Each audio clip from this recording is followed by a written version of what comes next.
Bonjour à tous dans cette nouvelle capsule.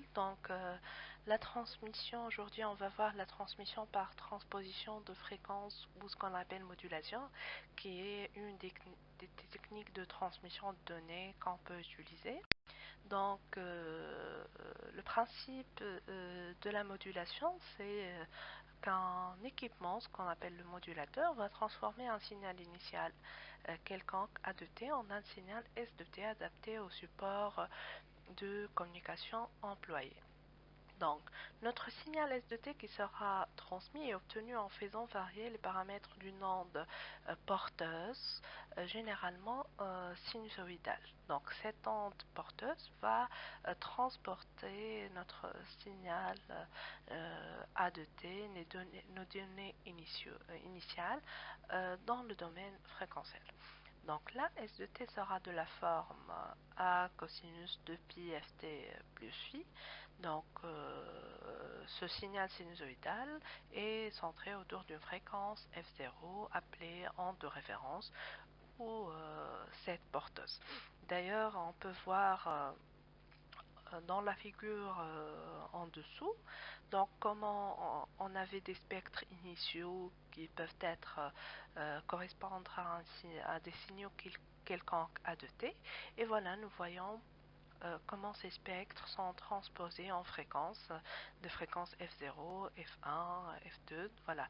Donc la transposition n'est autre qu'un décalage dans l'espace fréquentiel. En fait, ce décalage va permettre plus tard de récupérer le signal avec des filtres bien particuliers. Voilà. Donc, ce qui nous intéresse maintenant, c'est de voir comment on peut moduler un signal. Donc, voilà, l'idée, c'est de moduler une des caractéristiques de la porteuse. Donc, le signal, la porteuse, on sait bien que les différentes caractéristiques sont l'amplitude, la fréquence ou la phase. Donc nous, on va se proposer de modifier l'amplitude, soit la phase, soit la fréquence. Heureusement pour vous, l'objet de ce cours va porter sur la modification d'un seul paramètre à la fois. Voilà. Donc,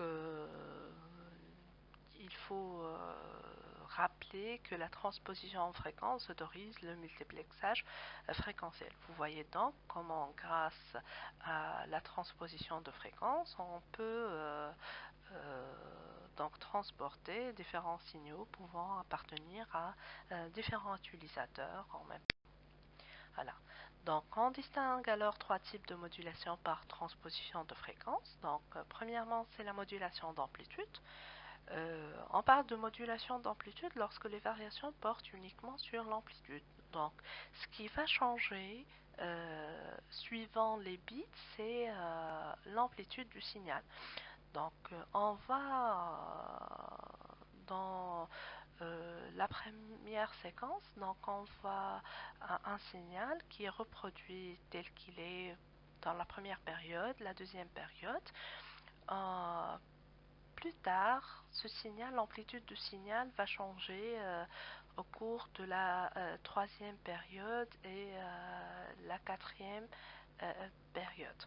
Donc, ce qui arrive dans ces deux périodes-là, c'est qu'on a fait une modulation d'amplitude, c'est-à-dire on a modifié l'amplitude du signal.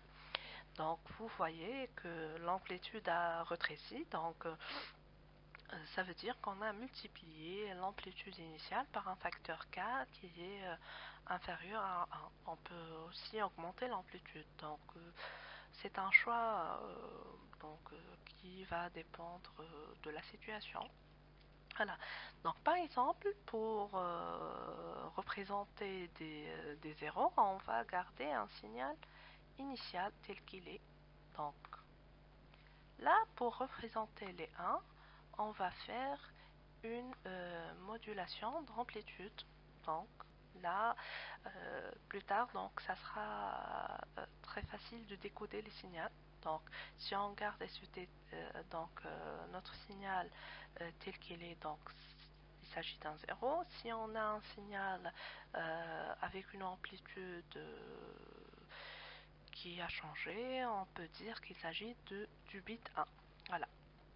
Donc, en deuxième lieu, on trouve ce qu'on appelle la modulation de fréquence. Donc, c'est lorsqu'on va faire varier la fréquence du signal.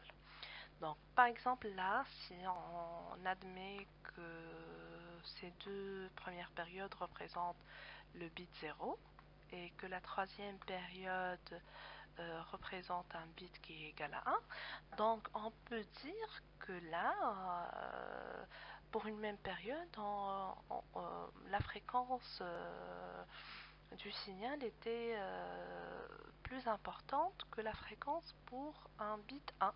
Donc voilà, ici notre signal il est reproduit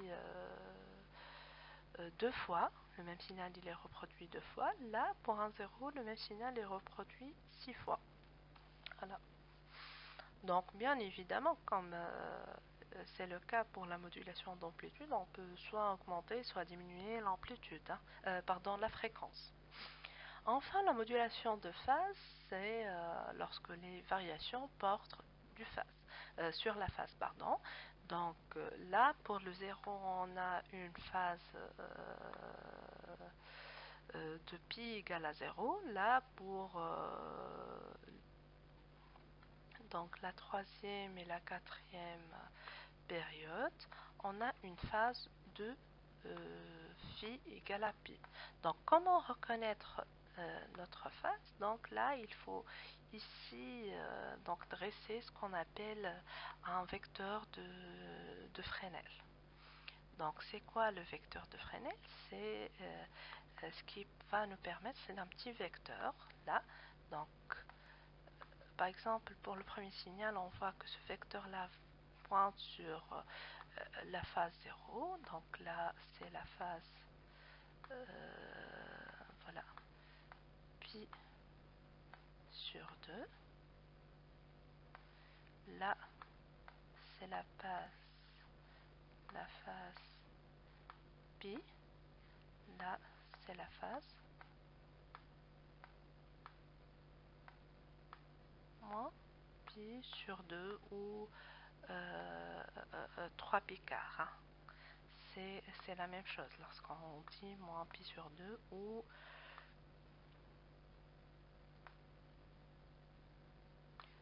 pardon, pas 3 pi quart, c'est 3 pi sur 2. Voilà. Donc là, si on va suivre ce premier signal, donc nous voyons bien que notre vecteur de Fresnel, il va augmenter, puis il va descendre, etc. Voilà. Là, c'est notre tour. Par exemple, par contre, pour donc cette période-là, notre vecteur de Fresnel est orienté dans l'autre sens. Donc c'est pour cela notre signal commence à diminuer puis augmente.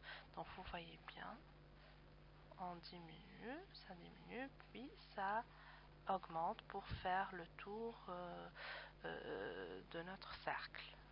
C'est pour cela qu'on avait dit que là, c'est pour cette période-là, on a phi donc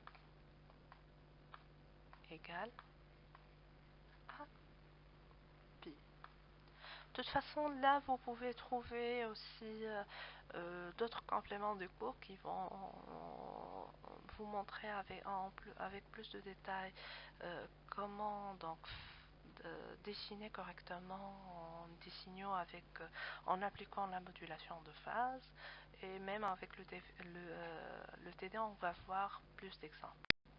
Voilà. Donc, la modulation d'amplitude, donc, comme on a dit, on va déplacer l'amplitude, ce qu'on appelle en anglais amplitude shift keying.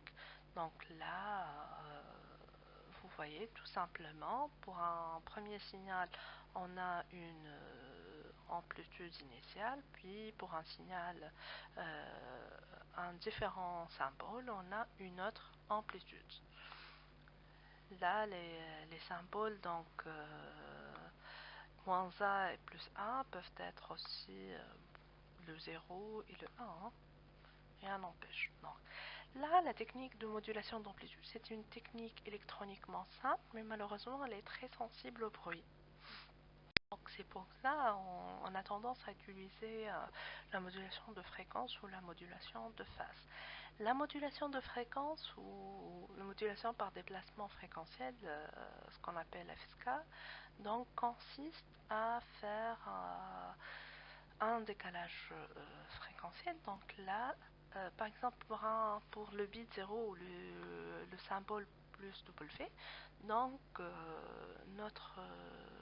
sur une même période, on reproduisait notre signal initial une fois et demi. Là, pour le 1, sur la même période, on va baisser la fréquence du signal, donc il sera reproduit uniquement une seule fois. Donc, de toute façon, pour vos exemples, essayez de choisir des fréquences faciles à dessiner. Soit vous reproduisez le même signal donc deux fois pour la même période, etc. Voilà. Donc, la modulation de fréquence, elle présente l'avantage d'être plus robuste contre les atténuations et les bruits. Voilà, et utilisée par les techniques de multiplexage fréquentiel. Donc enfin, la modulation de phase, qu'on appelle PSK, donc elle va consister à faire un déplacement de phase. Là, par exemple, vous voyez, on a une phase de pi sur 2, une phase de 0, et voilà, une phase, donc pour différents symboles, la phase change. Plutôt là, pardon, c'est une phase de 0, là c'est moins pi, donc c'est le changement fait par rapport à la phase initiale, hein.